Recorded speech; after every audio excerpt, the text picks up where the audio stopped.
مسیح کو کیسے قبول کروں؟ از پادری مورس اے پی وڈ، کتابچہ نمبر 2، ناشرین مسیحی عشائت خانہ، 36 فیروز پور روڈ، لاہور۔ پیش لفظ۔ مجھے پادری مورس وڈ صاحب کی کتابچوں کا پیش لفظ لکھتے ہوئے بڑی مسرت ہو رہی ہے۔ یہ روحانی پیرائی میں لکھے گئے ہیں اور بڑے واضح اور عملی ہیں، اور مسیح میں زندہ ایمان پانے والوں کی جملہ ضروریات کے لیے کافی ہیں، بشرطے کہ وہ اسے پانے کے دل سے خواہاں ہوں۔ مجھے یہ جان کر بڑی خوشی ہوئی ہے کہ یہ کتابچے اب اردو میں چھپ رہے ہیں۔ امید کی جاتی ہے کہ انہیں پادری صاحبان اور دیگر مسیحی رہنما خوب استعمال کریں گے اور انہیں گرجا گھروں، بک اسٹالوں اور دوسری جگہوں پر رکھیں گے۔ از تقدس مآب جناب Lawrence H Wolmer, bishop of Lahore. دیباچہ۔ ان دنوں ایسے رسالوں کی بے حد ضرورت ہے جن میں حقیقی مسیحی بننے کے طریقے کو اور خدا کے روزانہ تجربے کی روشنی کو سادہ الفاظ میں بیان کیا گیا ہو۔ مسیحی زندگی کے کتابچے اس ضرورت کو پورا کریں گے۔ ان کا طرز بیان بہت سادہ اور صاف ہے اور اکثر لوگوں کے لیے مفید ثابت ہوں گے۔ از تقدس مآب have golf, bishop of Sydney. مسیح کو کیسے قبول کروں؟ اکثر لوگوں کے لیے مذہب کے 3 مرحلے ہیں۔ پہلا مرحلہ طویل جستجو کا ہے۔ اس میں لوگ خدا کو سمجھنے کی کوشش کرتے ہیں۔ اس کے بعد پا لینے کا مرحلہ ہے، جب وہ اسے واقعی پا لیتے ہیں۔ تیسرا مرحلہ پیروی کا ہے، جس میں خداوند یسوع کے حقیقی شاگرد کی مانند وہ اس کی پیروی کرتے ہیں۔ اس آخری مرحلے میں وہ مسیح کی معرفت، اس کا اطمینان قلب، آزمائش میں اس کی قوت، مصیبتوں میں اس کا استقلال اور زندگی میں اس کا نصب العین اور خوشی دریافت کرتے ہیں۔ مزید برآں انہیں اپنی زندگی میں اس کے مطالبات کا، جو خدا کے خاندان یعنی اس کی کلیسیا کے متعلق ہوتے ہیں، علم ہوتا ہے۔ افسوس کی بات ہے کہ اکثر لوگ یوں ہی سرگرداں رہتے ہیں اور تلاش کے مرحلے میں کبھی آگے نہیں بڑھتے۔ یہ کتابچہ ایسے لوگوں کے فائدے کے لیے لکھا گیا ہے جو خلوص دل سے اس خاص زندگی کے متلاشی ہیں جس کے متعلق ہمارے خداوند نے کہا تھا، میں اس لیے آیا کہ وہ زندگی پائیں اور کثرت سے پائیں۔ یوحنا کی انجیل اس کا باب نمبر 10 اور اس کی 10ویں آیت۔ ہم جب تک خداوند یسوع کو نہ پائیں اس وقت تک کثرت کی زندگی حاصل نہیں کر سکتے۔ جس کے پاس بیٹا ہے اس کے پاس زندگی ہے، اور جس کے پاس خدا کا بیٹا نہیں اس کے پاس زندگی بھی نہیں۔ پہلا یوحنا کا خط اس کا باب نمبر 5 اور اس کی 12ویں آیت۔ اب سوال پیدا ہوتا ہے کہ ہم مسیح کو کیسے پائیں؟ خدا کی کلیسیا کی تمام بڑی جماعتیں ان اقدامات کی اہمیت پر زور دیتی ہیں۔ مثال کے طور پر کٹیزم میں یہ بتایا گیا ہے، میں شیطان اور اس کے سب کاموں کو ترک کروں گا، میں مسیحی دین کے ارکان پر ایمان رکھوں گا، اور میں خدا کی پاک مرضی اور حکموں کو مانوں گا۔ نمبر 1، گناہ کو ترک کریں۔ نمبر 2، مسیح پر ایمان لائیں۔ نمبر 3، مسیح کے فرمانبردار ہوں۔ گویا یہ مسیح کے اپنے ہی الفاظ دہرائے گئے ہیں، توبہ کرو اور خوشخبری پر ایمان لاؤ، میرے پیچھے چلے آؤ۔ مرکز کی انجیل اس کا پہلا باب اور اس کی 15ویں آیت سے لے کر 17ویں آیت تک۔ پالوس رسول کے نزدیک پہلی صدی عیسوی میں کلیسیا کے پیغام کی یہ روح تھی۔ یہودیوں اور یونانیوں کے روبرو گواہی دیتا رہا کہ خدا کے سامنے توبہ کرنا اور ہمارے خداوند یسوع مسیح پر ایمان لانا چاہیے۔ رسولوں کے اعمال اس کا 20واں باب اس کی 21ویں آیت۔ اب ذرا مسیحی خوشخبری کا گہری نظر سے جائزہ لیں۔ نمبر 1، گناہ گار ہوتے ہوئے اپنی ضرورت کو تسلیم کریں۔ انگلستان کے ایک مشہور کرکٹر نے ایک مرتبہ کہا تھا، اس سے پیشتر مجھے گناہ گار ظاہر کرنے کی ایسی منادی کبھی نہیں ہوئی۔ ہم میں سے شاید کوئی بھی یہ مناسب نہیں سمجھتا کہ وہ تسلیم کرے کہ خدا کے لائق نہیں، اور نہ ہم اس بات کے لیے ہی تیار ہیں کہ سینما کے پردے پر ہمارے گناہ ظاہر ہوں اور ہر ایک کے لیے تماشا بنے ہوئے ہوں۔ اگر یسوع نے اپنے آپ کو اتنا فروتن کیا کہ وہ آسمان سے زمین پر آیا تاکہ ہمیں گناہ کی سزا سے بچائے، تو ہمیں بھی اتنا فروتن ضرور ہونا چاہیے کہ ہم اپنے آپ کو گناہ گار تسلیم کریں اور اپنے گناہوں سے توبہ کریں۔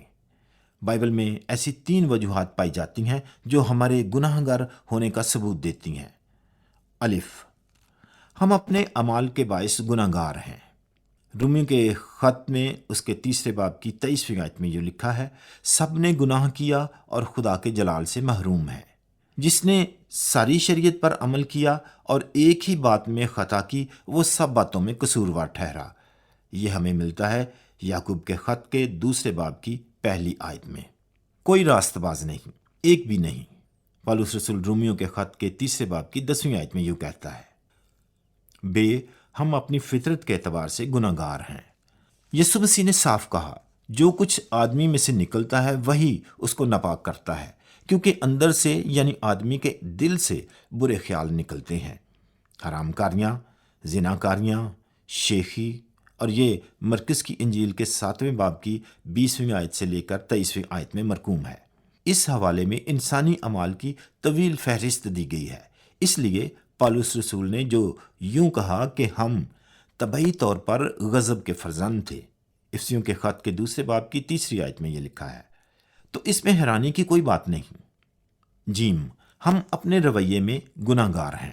جو اس پر ایمان لاتا ہے اس پر سزا کا حکم نہیں ہوتا، جو اس پر ایمان نہیں لاتا اس پر سزا کا حکم ہو چکا، اس لیے کہ وہ خدا کے اکلوتے بیٹے کے نام پر ایمان نہیں لایا۔ یوحنا کی انجیل کے 3 باب کی 18ویں آیت۔ ہمارے خداوند نے ہم پر واضح کیا ہے کہ ہم محض اپنے اعمال کی بنا پر ہی مجرم قرار نہیں دیے جاتے، بلکہ اپنے رویے کی بنا پر بھی مجرم گردانے جاتے ہیں، کیونکہ ہم کلی طور پر اپنے آپ کو خداوند یسوع کے حوالے نہیں کرتے۔ ممکن ہے اس سے پہلے یسوع پر اعتبار کرنے کی ہمیں کبھی ضرورت محسوس نہ ہوئی ہو، لیکن جب ہم پر یہ ضرورت ظاہر ہو تو ہمیں اس کے مطابق عمل کرنا چاہیے، ورنہ ہمارے لیے اس کی طرف رجوع کرنا بہت ہی مشکل ہو جائے گا۔ خداوند یسوع مسیح نے جو توبہ اور ایمان کے لیے دعوت دی، اس میں تاکید پائی جاتی ہے۔ زکئی سے اس نے کہا، جلد اترا، کیونکہ آج مجھے تیرے گھر رہنا ضرور ہے۔ لوکا کی انجیل کی 19ویں باب کی 5ویں آیت۔ پیشتر اس کے کہ ہم مسیح کو قبول کریں، گناہ کے اس سنجیدہ معاملے کا ہمیں سامنا کرنا پڑتا ہے، کیونکہ اس کا یہ حل نہیں کہ اپنی اصلاح کے لیے نئے منصوبے بنائے جائیں اور مستقبل کے لیے وعدہ کیا جائے۔ ہم کبھی بھی اپنے آپ کو خدا کے لائق نہیں بنا سکتے۔ نبی خدا کو مخاطب کرتے ہوئے کہتا ہے، تیری آنکھیں ایسی پاک ہیں کہ تو بدی کو دیکھ نہیں سکتا۔ حبقوق اس کا 1 باب اور اس کی 13ویں آیت۔ لیکن اگر ہم توبہ کریں تو ہمیں معلوم ہوگا کہ خدا نے ہماری معافی کے لیے اپنے بیٹے کی معرفت ایک عجیب طریقہ تیار کر رکھا ہے۔ اس نے صلیب پر اپنی موت کے ذریعے ہمارے لیے خدا کی جانب ایک شاہراہ کھولی ہے۔ خداوند یسوع نے کہا، راہ اور حق اور زندگی میں ہوں، کوئی میرے وسیلے کے بغیر باپ کے پاس نہیں آتا۔ یوحنا کی انجیل کے 14ویں باب کی 6 آیت۔ خدا اور انسان کے مابین وہ سب سے بڑا رابطہ ہے، مگر اس کے بیٹے یسوع کی معرفت جو شاہراہ خدا کی جانب ہے، اسے ہم کسی اور ذریعے سے نہیں پا سکتے جب تک کہ ہم فروتنی سے یہ تسلیم نہ کریں کہ ہم گناہ گار ہیں۔ خدا کے حضور اپنے گناہوں کا اقرار کریں اور سچے دل سے توبہ کر کے اپنے گناہوں کو ترک کریں۔ کیا اس مقام پر آپ کی زندگی میں کوئی جنگ ہے؟ جب تک آپ اپنے گناہوں کو ترک نہ کریں، آپ خدا کی جانب آگے نہیں بڑھ سکتے۔ آپ بہادر اور حقیقت پسند بنیں، پھر توبہ کر کے اگلے قدم کا مطالعہ کریں، اور وہ یہ ہے کہ یسوع کی طرف رجوع کریں، کیونکہ صرف وہی ہمارے گناہوں کا بوجھ اٹھاتا ہے اور ہمارا درمیانی یعنی ہمارے اور خدا کے درمیان ہے۔ نمبر 2، اعتقاد رکھیں کہ مسیح آپ کے لیے موا۔ مسیح کی پیدائش پر فرشتے نے گڈریوں سے کہا، آج داؤد کے شہر میں تمہارے لیے ایک منجی پیدا ہوا ہے۔ لوکا کی انجیل 2 باب اس کی 11ویں آیت۔ خداوند یسوع ہمارا منجی بننے کے لیے جہان میں آیا۔ اپنی پیدائش کی عید کے لیے اس نے کوئی خاص عبادت مقرر نہیں کی، اور نہ اس کے معجزوں اور تعلیم کی یادگار میں ہی کوئی تہوار منایا جاتا ہے۔ اس نے صرف پاک شراکت کی عبادت مقرر کی ہے تاکہ ہم اس کی موت کے مفہوم اور اہمیت کو سمجھیں اور ہمیشہ یاد رکھیں۔ خداوند یسوع مسیح نے کہا، ابن آدم کھوئے ہوئوں کو ڈھونڈنے اور نجات دینے آیا ہے۔ لوکا کی انجیل اس کا 19واں باب اور اس کی 10ویں آیت۔ پطرس یسوع کا ذکر کرتے ہوئے کہتا ہے، ہمارے گناہوں کو اپنے بدن پر لیے ہوئے صلیب پر چڑھ گیا۔ پطرس کا پہلا خط اس کا باب نمبر 2 اور اس کی آیت نمبر 24۔ اس لیے کہ مسیح نے بھی یعنی راست باز نے ناراستوں کے لیے گناہوں کے باعث ایک بار دکھ اٹھایا تاکہ ہم کو خدا کے پاس پہنچائے۔ پطرس کا پہلا خط باب نمبر 3 آیت نمبر 18۔ تاریخ میں صلیب کو مرکزی حیثیت حاصل ہے۔ یہ پرانے عہد نامے کی ایک پیشن گوئی کی تکمیل تھی۔ نبی نے اپنے عظیم الشان الفاظ میں اسے اس طرح بیان کیا ہے: ہم سب بھیڑوں کی مانند بھٹک گئے، ہم میں سے ہر ایک اپنی راہ کو پھرا، پر خداوند نے ہم سب کی بد کرداری اس پر لا دی۔ یسایہ نبی کا صحیفہ باب نمبر 53 آیت نمبر 6۔ اس نے صلیب پر اپنے آپ کو ایک ہی بار نظر چڑھا کر کل جہان کے گناہوں کے لیے ایک پوری، کامل اور کافی قربانی، نذر اور معاوضہ دیا۔ دعائے عام کی کتاب میں سے اشعیا ربانی کی دعائے تقدیس: خدا اور انسان کے بیچ میں درمیانی یعنی مسیح یسوع جو انسان ہے۔ تموتیس کے پہلے خط کے 2 باب کی 5ویں آیت۔ یسوع مسیح نے جب خدا اور انسان کے درمیان گناہ کی خلیج کو پر کر دیا تو پھر مزید قربانی کی ضرورت نہیں رہی۔ انجیل کی خوشخبری کی روح یہ ہے کہ مسیح کتاب مقدس کے مطابق ہمارے گناہوں کے لیے موا۔ پولس رسول کا پہلا خط کرنتھیوں کے نام، اس کا 15واں باب اور اس کی 3 آیت۔ ممکن ہے ہمارے لیے اس کو ایک دم سمجھنا ناممکن ہو، لیکن اگر آپ اپنے آپ کو گناہ گار تسلیم کرتے ہوئے اور اعتقاد رکھتے ہوئے کہ مسیح ہی ہمارا واحد نجات دہندہ ہے، ہم اپنے ہاتھ اس کے آگے پھیلا کر یہ کہہ سکتے ہیں: خداوند، میں اعتقاد رکھتا ہوں کہ تو میری بے اعتقادی کا علاج کر۔ اس کے لیے ہمیں مسیحی اعتقادات کی لمبی چوڑی علمی واقفیت کی ضرورت نہیں، بلکہ خداوند یسوع پر شخصی اعتقاد کی ضرورت ہے۔ اس میں کوئی شک نہیں کہ جتنا بھی ہم بائبل مقدس کا مطالعہ کریں گے اتنا ہی ہمارا ایمان اور مضبوط ہوگا۔ ایمان سننے سے پیدا ہوتا ہے اور سننا مسیح کے کلام سے۔ رومیوں کے نام پولس رسول کا خط باب نمبر 10 اور آیت نمبر 17۔ نمبر 3، خداوند مسیح کی طرف آئیں۔ ہمیں یہ معلوم ہو چکا ہے کہ ہمیں اپنے گناہ گار ہونے کو تسلیم کرنا ہے اور توبہ کرنی ہے، اور اس کے علاوہ ہمیں ایمان رکھنا ہے کہ ہمارے گناہ اٹھانے کے لیے یسوع صلیب پر موا۔ اب سوال یہ ہے کہ ہم اس کے پاس کیسے آئیں اور شخصی طور پر اپنی زندگیاں اس کے سپرد کیسے کریں؟ بائبل کی کوئی بھی آیت سوائے مکاشفہ اس کا 3 باب اس کی 20ویں آیت کے اسے زیادہ واضح نہیں کرتی۔ ہمارے خداوند یسوع مسیح نے یوحنا عارف کو اپنا مکاشفہ دیتے ہوئے کہا: دیکھ، میں دروازے پر کھڑا ہوا کھٹکھٹاتا ہوں، اگر کوئی میری آواز سن کر دروازہ کھولے گا تو میں اس کے پاس اندر جا کر اس کے ساتھ کھانا کھاؤں گا اور وہ میرے ساتھ۔ خداوند یسوع آپ کی زندگی کے گھر کے دروازے کے باہر کھڑا ہے، وہ اندر آنا چاہتا ہے۔ وہ ہاتھ جو دروازے پر دستک دے رہا ہے اس میں میخوں کے نشان ہیں۔ وہ اس لیے موا کہ اسے آپ سے بے حد محبت تھی اور وہ آپ کے گناہوں کو معاف کرنا چاہتا ہے۔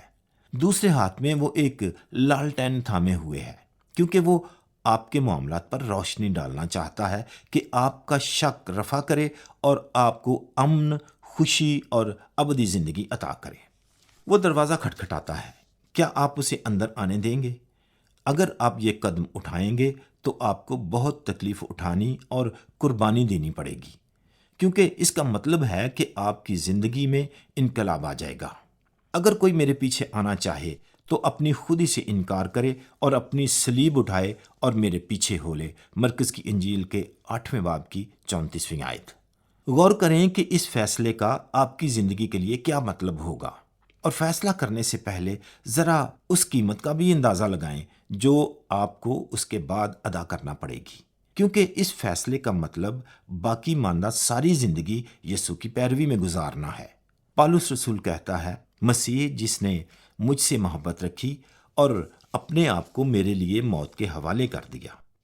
غلطیوں کے نام پولس رسول کا خط باب نمبر 2 اور آیت نمبر 20۔ مسیح شخصی طور پر آپ سے بھی ویسی ہی محبت کرتا ہے جیسی پولس سے کرتا تھا۔ وہ ہر ایک کو دعوت دیتا ہے: اے محنت اٹھانے والوں اور بوجھ سے دبے ہوئے لوگوں، سب میرے پاس آؤ، میں تم کو آرام دوں گا۔ متی کی انجیل اس کا 11واں باب اور اس کی 28ویں آیت۔ کیا آپ بغیر کسی توقف کے اس کے پاس آنے کو تیار ہیں؟ وہ آپ کی زندگی کے گھر کے دروازے کے باہر کھڑا ہے۔ وہ ایک آزمودہ اور مخلص دوست کی طرح بار بار کہتا ہے، دیکھ میں دروازے پر کھڑا ہوا کھٹکھٹاتا ہوں، اسے اندر آنے کی دعوت دیں۔ آپ مایوس نہیں ہوں گے، وہ اندر آئے گا اور آپ کو کبھی نہیں چھوڑے گا۔ آپ کی مدد کے لیے ایک دعا آپ کے سامنے رکھی جاتی ہے۔ اگر آپ بڑی فروتنی سے مسیح کی پرفضل دعوت کے شنوا ہونا چاہتے ہیں تو اس دعا کے الفاظ میں خداوند یسوع کو اپنے دل میں آنے کی دعوت دیں۔ ہو سکتا ہے آئندہ کبھی بھی آپ خداوند کی آواز کو ایسے واضح طور پر نہ سن سکیں۔ نہایت ضروری ہے کہ آپ اس ضمن میں مزید دیر نہ کریں اور اسے اسی وقت آنے کی دعوت دیں۔ دعا۔ خداوند یسوع، میں تسلیم کرتا ہوں کہ میں گنہگار ہوں اور میں اپنے گناہوں کا، خاص طور پر ان کا جن کا میرے دل پر بوجھ ہے، تیرے حضور میں اقرار کرتا ہوں۔ خداوند یسوع، میرا ایمان ہے کہ تو میرے گناہ اپنے بدن پر لیے ہوئے صلیب پر موا۔ اپنے آپ کو فروتن کر کے تیرے پاس آتا ہوں اور اپنے دل کا دروازہ تیرے لیے کھولتا ہوں، اور تیرے وعدے کے مطابق اپنی زندگی میں بطور نجات دہندہ اور خداوند تیرا خیر مقدم کرتا ہوں، تیرے نام کی خاطر، آمین۔ جب آپ ایسا کر چکیں تو اس کے اس وعدے پر یقین رکھیں کہ میں اندر آؤں گا۔ یوحنا کی انجیل اس کا باب نمبر 6 اس کی آیت نمبر 37۔ اس کے ان الفاظ پر نشان لگائیں، جو کوئی میرے پاس آئے گا اسے میں ہرگز نکال نہ دوں گا۔ آپ کے لیے بائبل میں سے ایک ورد چنا گیا ہے، آپ اسے کل صبح تک پڑھنا شروع کریں، ہو سکے تو آج ہی سے پڑھنا شروع کریں۔ پہلے دن کے لیے بائبل کا مطالعہ۔ آپ نے ابھی یسوع کو اپنی زندگی میں دعوت دینے کا اہم قدم اٹھایا ہے۔ کیا آج سے آپ عہد کرتے ہیں کہ ہر روز بائبل کے ایک حصے کا مطالعہ کیا کریں گے تاکہ آپ کو خداوند یسوع کی نسبت زیادہ واقفیت ہو جائے، جو آپ کا دوست اور نجات دہندہ ہے؟ آج کے لیے ورد۔ لوکا کی معرفت لکھی گئی انجیل اس کا 19واں باب اور اس کی پہلی آیت سے لے کر 10ویں آیت تک۔ حیران کن مسیحی۔ بہت کم لوگوں کو یہ توقع تھی کہ زکائی بھی کبھی سچا مسیحی بن پائے گا، مگر وہ بن گیا۔ دو طرفہ تلاش ملاحظہ کریں۔ زکائی یسوع کا متلاشی تھا، آیت نمبر 3، اور یسوع زکائی کو ڈھونڈ رہا تھا، آیت نمبر 10۔ زکائی کی دعوت مکاشفہ 3 باب کی 20ویں آیت کی ایک بڑی عمدہ تصویر ہے۔ ان الفاظ کو نشان لگائیں، میں اندر آؤں گا، اور اپنے لیے ان الفاظ پر یقین رکھیں۔ یسوع کو قبول کرنے سے آپ کو بڑی خوشی ہوگی، آیت نمبر 6۔ مگر اپنے بدلتے ہوئے جذبات کی بالکل پرواہ نہ کریں۔ بائبل میں مسیح کے وعدے کہ آپ نے اسے اپنے دل میں دعوت دی ہے، زیادہ یقینی بنیاد ہیں۔ آپ دوسروں پر ظاہر کریں کہ آپ مسیح کے ہیں، آیت نمبر 7۔ آپ کو اس سے التماس کرنی چاہیے کہ وہ آپ پر ظاہر کرے کہ آپ کی زندگی میں کون سی تبدیلیاں درکار ہیں، آیت نمبر 8۔ اپنی دعاؤں میں نمبر 1، خداوند یسوع کا شکر کریں کہ وہ آپ کی خاطر صلیب پر موا۔ نمبر 2، آپ کے دل میں آنے کے لیے اس کا شکر کریں۔ نمبر 3، اس سے التماس کریں کہ وہ آپ کو آپ کے گھر اور آپ کے کام میں برکت دے۔ خداوند، میں تیرا شکر گزار ہوں کہ تو نے صلیب پر اپنی موت کے ذریعے میرے گناہ مٹا دیے۔ تو میرا نجات دینے والا اور خداوند ہے۔ آج تمام دن میں تجھ پر بھروسہ رکھوں گا۔ مجھے اپنی پیروی اور خدمت کرنا سکھا اور ان سب کو برکت دے جن سے میری آج ملاقات ہو، تیرے نام کی خاطر، آمین۔ خداوند کی دعا یعنی دعائے ربانی پڑھیں۔ یوحنا کی انجیل کے 6 باب کی 37ویں آیت کو حفظ کریں۔ دوسرے دن کے لیے بائبل کا مطالعہ۔ پطرس کا پہلا خط اس کا 2 باب اس کی 2 اور 3 آیت سے معلوم ہوتا ہے کہ بائبل دودھ کی مانند ہے جس کی ایک شیرخوار بچے کو ضرورت ہوتی ہے۔ یہ آپ کی روح کو غذا بہم پہنچائے گی اور آپ پر یسوع کی حقیقت کھولے گی۔ مطالعہ کرنے سے پہلے یہ دعا پڑھیں، اے خداوند میری آنکھیں کھول دے تاکہ میں تیری شریعت کے عجائب دیکھوں۔ زبور نمبر 119 اس کی 18ویں آیت۔ آج کے لیے ورد۔ لوکا رسول کی معرفت لکھی گئی انجیل اس کا 24واں باب اس کی 13ویں آیت سے لے کر 35ویں آیت تک۔ تبدیل شدہ گھر۔ اگلے کتابچے میں اس موضوع پر ذرا تفصیل سے نظر ڈالیں گے۔ آج صرف 28ویں آیت سے لے کر 32ویں آیات پر ہی توجہ مرکوز کی جاتی ہے۔ ان آیات کو خود پڑھیے۔ یہاں یسوع کو دعوت دینے کی ایک اور تصویر ہے۔ یہ تصویر بھی زکائی کی کہانی، لوکا کی معرفت لکھی گئی انجیل اس کے 19ویں باب اور مکاشفہ کی کتاب کے 3 باب کی 20ویں آیت کی مانند ہے۔ آیت نمبر 28 کے مطابق یسوع زبردستی ہمارے دلوں میں داخل نہیں ہوتا، اگرچہ وہ ہمارے دلوں میں آنا چاہتا ہے۔ کیا آپ ان لوگوں کے لیے دعا کریں گے جنہیں آپ کے خیال میں دعوت دینے کی ابھی ضرورت ہے؟ اگر وقت ہو تو یوحنا کی انجیل اس کا 15واں باب اور اس کی 4 آیت میں قائم رہنے کے بارے میں ضرور پڑھیں، کیونکہ یہ باب اگلے باب کے مطالعے کی سہولت کے لیے یہاں دیا گیا ہے۔ 21ویں آیت میں لفظ پہچاننے پر غور کریں۔ اس وقت شاگردوں نے خداوند یسوع کو پورے طور پر پہچان لیا۔ جتنا بھی آپ بائبل کا مطالعہ کریں گے اتنا ہی آپ خداوند یسوع کو زیادہ پہچانیں گے۔ اپنی دعاؤں میں نمبر 1 یسوع مسیح کا شکر کریں کہ اس نے آپ پر اپنا مکاشفہ ظاہر کیا ہے۔ نمبر 2 اس سے التماس کریں کہ اس کا آپ کے دوستوں اور رشتہ داروں پر بھی ویسا ہی مکاشفہ ہو۔ نمبر 3 دعا کریں کہ آپ کا گھر بھی اماؤس کے گھر کی مانند ہو جائے۔ نمبر 4 یسوع سے التماس کریں کہ وہ آج آپ کے ساتھ چلے۔ ملاحظہ کریں آیت نمبر 15۔ جب آپ بائبل کا ایک باب پڑھ چکیں تو بعد میں دعا کریں کہ اس کی حقیقتیں آپ کی زندگی میں عملی طور پر ظاہر ہوں۔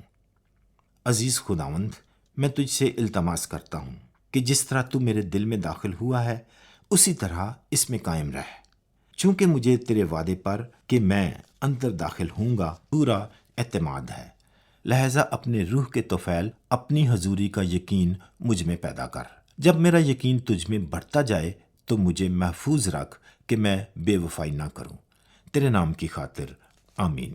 متی کی انجیل کے 18ویں باب کی 20ویں آیت کے آخری نصف حصے کو حفظ کریں۔ تیسرے دن کے لیے بائبل کا مطالعہ۔ آج ہم یوحنا کی انجیل کے ایک اہم باب کی چند آیات پر غور کریں گے۔ یہ انجیل ایمان کی پختگی کے لیے تصنیف ہوئی تھی۔ یوحنا کی انجیل اس کا 20واں باب اور اس کی 31ویں آیت۔ آج کے لیے ورد، یوحنا کی انجیل کا 10واں باب اس کی 4 آیت سے لے کر 16ویں آیت اور آیات 27 سے 30 تک۔ زوراور چوپان، ان اچھے کاموں کی ایک فہرست بنائیے جو چوپان اپنی بھیڑوں کے لیے کرتا ہے۔